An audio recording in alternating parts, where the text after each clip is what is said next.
Howdy y'all, Fuzzy Biker here at Baxter Cycle in the mighty metropolis of Marnie, Iowa, and look at this, it's a Honda. A Honda? What's a Honda doing here, by golly? It's a CRF 300. I've got a whole list of goodies right here, and I'm going to go through them from front to back here kind of. There's so much stuff done to this bike. I've ridden this before, I've done a little video on it before. It's an absolute hoot to ride. A good friend of mine owns this. The fellow took me to Colorado. I went out and visited him. He's got a house out in Colorado.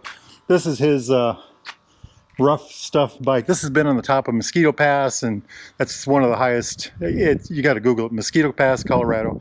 Anyway, this bike's been up there, and many other insane places to ride. This one's done. This bike is a very capable machine. So from front to back, he's got a Race Tech front suspension, Adventure Man Cave Tower. I'll go back through this here in a minute. That's that thing right there. Garmin XT right there. He's got the new double take mirrors right there. The holders anyway are new. I'm trying to read this off my list here. LED turn signals, the European styles that were made for this bike right there, front and back. Oxford heated grips, TUS CR mid bars, okay, right there.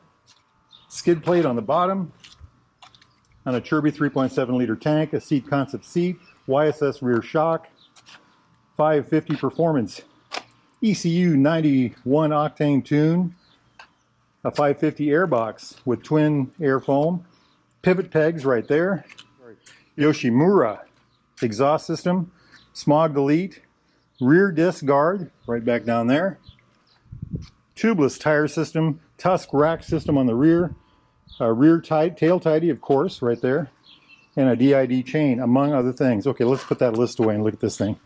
Just starting over here. Okay, let's start with this tower because this is really impressive. This whole thing comes as a unit right here.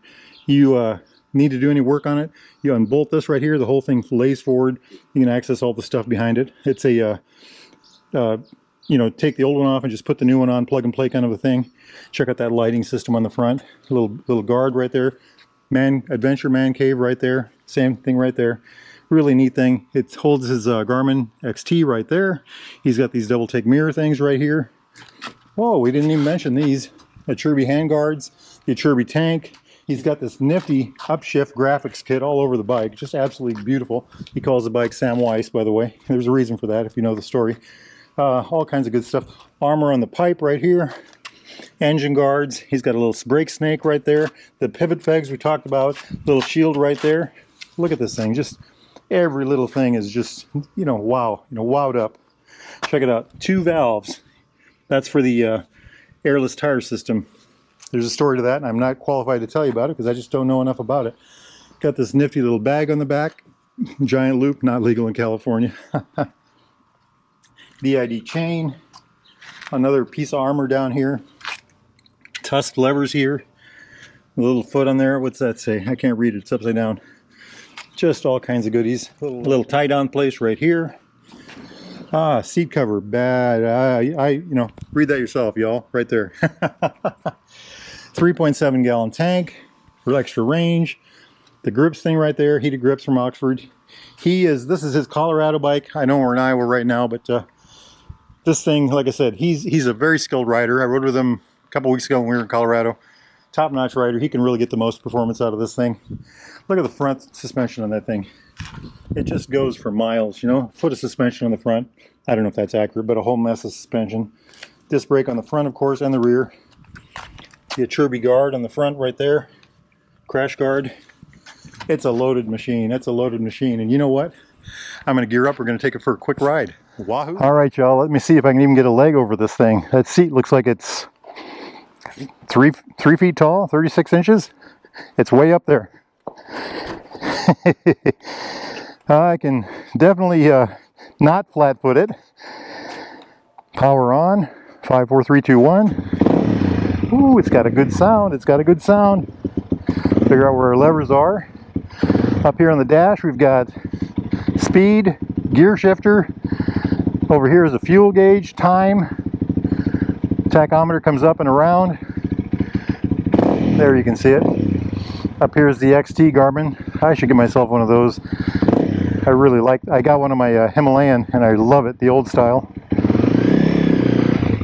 Boy, you're really up in the air on this one. Ha ha ha.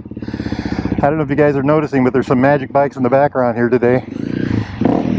What a grin. I love this already. I love the way these things handle. How about that? Haven't even gone anywhere yet.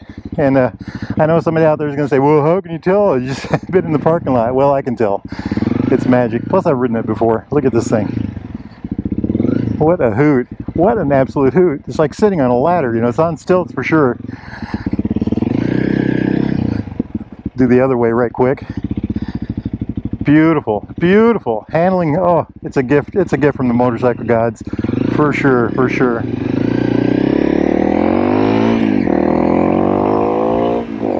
Very tight shifting transmission. Very tight shifting transmission. Short throw. I don't know what the wheelbase is on this. It's got to be very short. And then on top of that, you're way up in the air. Let's give it a try here to do our little figure 8 test, see what we get.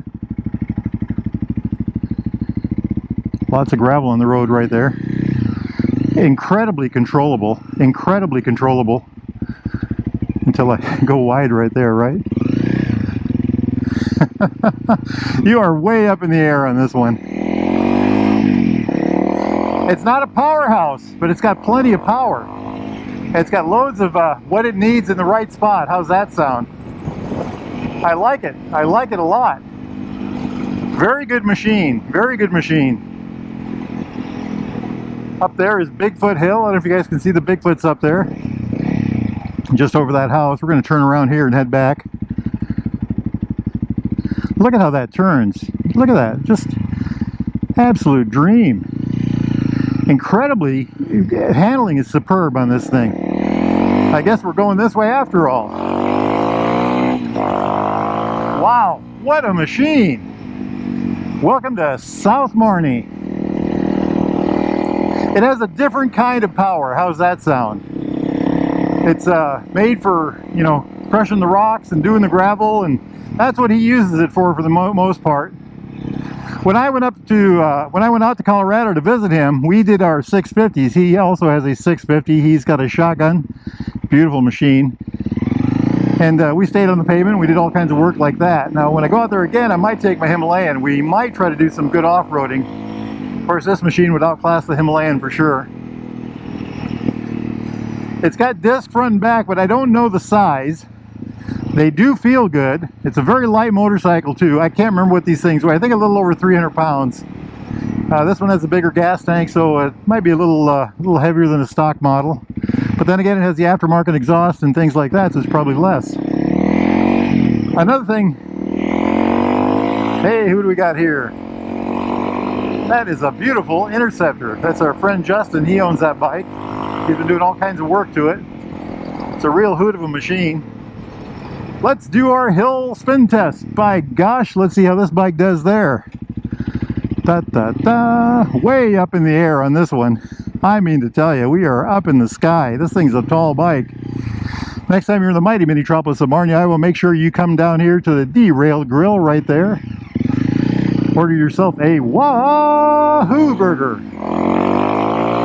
Very close together gears on this bike, as you would expect. I love this thing. What a grin. What an absolute grin. This is a bike built for a purpose. And then on top of that, Mark has built it to do that purpose extremely well.